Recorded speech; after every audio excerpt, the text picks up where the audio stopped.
Hi, I'm Jordan Browne. For this week's show, I was tagging along with good friend and crowd favorite Keith Stanton as I tried to spear my very first pike. Last year, Keith and I went out a couple of times to no avail, and we were hoping that this year we could get it done.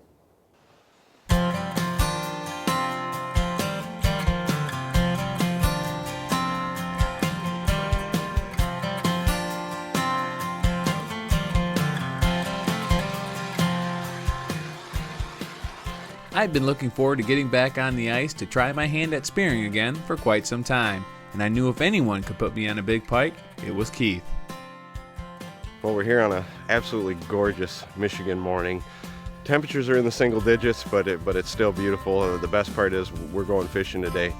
Last year we tried a couple outings to get Jordan Browne his first pike via the spear, and we had a bunch of short fish come in the hole, but we never got the opportunity at that hog daddy pike he's been looking for. So today we finally got some decent ice to where we can get out here and cut a good size hole in our area, and we're getting ready to step on the lake right now. We're going to get set up, put the spear in Jordan's hands, and hopefully we can have some luck this year.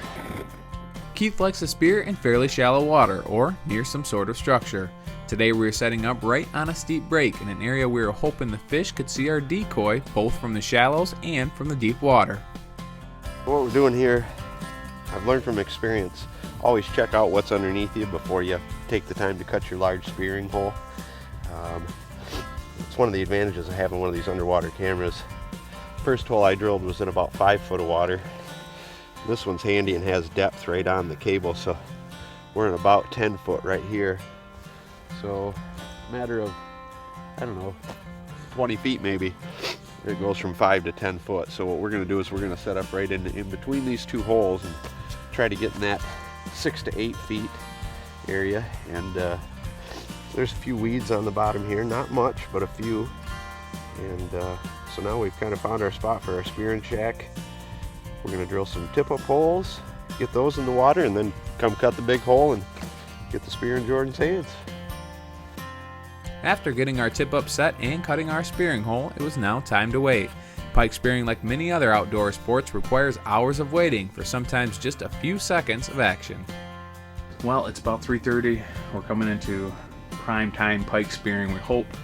We've been on the ice for about 4 hours and have yet to have a flag or a fish in the hole, so it's been pretty slow. The water's slowly getting more and more murky, so we're not sure if that's going to help or hurt us. So we're hoping that we're coming right into the best stretch here. Hopefully we can get a fish in. We've yet to see one or have a flag go up, so we're going to sit tight. We're riding this thing out till dark. Finally, after hours of staring into a small hole in the ice, we are about to have some action with exactly the kind of fish we were looking for. Oh, right here. Big one. Careful, it's right here. Right here. He's right there. Big fish. See him? Okay, yeah. I don't have a real good shot of him. Okay, just keep him on here. That's a good fish. Tell me when you got him. He's not showing up real good. The fish hung up just outside of our hole, about 6 feet down, and wouldn't quite commit to our decoy. But with time running out, we decided it was now or never. You got him. Dip that spear more right over the top of him so you're not throwing at an angle. And go straight down right behind the head. Hit him. Dude, that's a hog. You missed him. Oh, no. Dude, that was a freaking 40-inch fish. How'd I miss him? Browne. That was a 40-inch northern. Oh, my. How'd I miss him? I thought I was right on top of him. He was pushing 40. Oh, my God. We've been sitting here for hours without a tip-up going out, without seeing a fish. I thought I had a perfect line on him. I was right on top of him. That's exactly what we've been waiting for.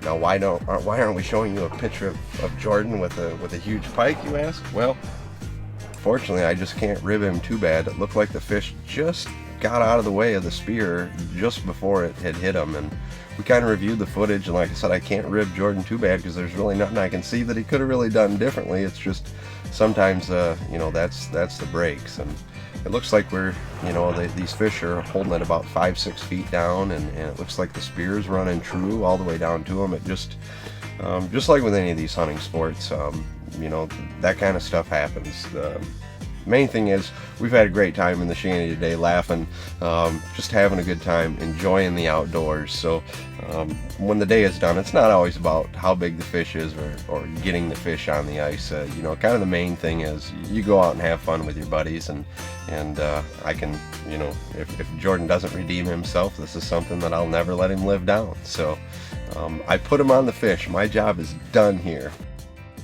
I was heartbroken. Nearly 30 hours in the spearing shed waiting for that fish, only to miss him by fractions of an inch. The only good news is, it was a clean miss, and who knows, maybe I'll get another chance at him down the road.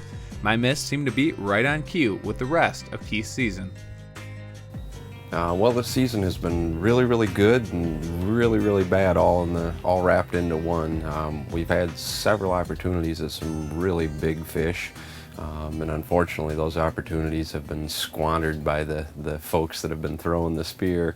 Of course, you all seen Jordan kind of miss a good one, and last week I had my daughter out here. She's been trying for a few years now to spear her first pike, and in the last 2 minutes of our sit we had a real dandy come in, and she kind of just got pike fever, and it'll happen. You wait so long to see these fish, and when they do appear, it's like a ghost sometimes, and you just get shook up, and she missed. And we've had some great success though on the pike killer lures on the tip-ups.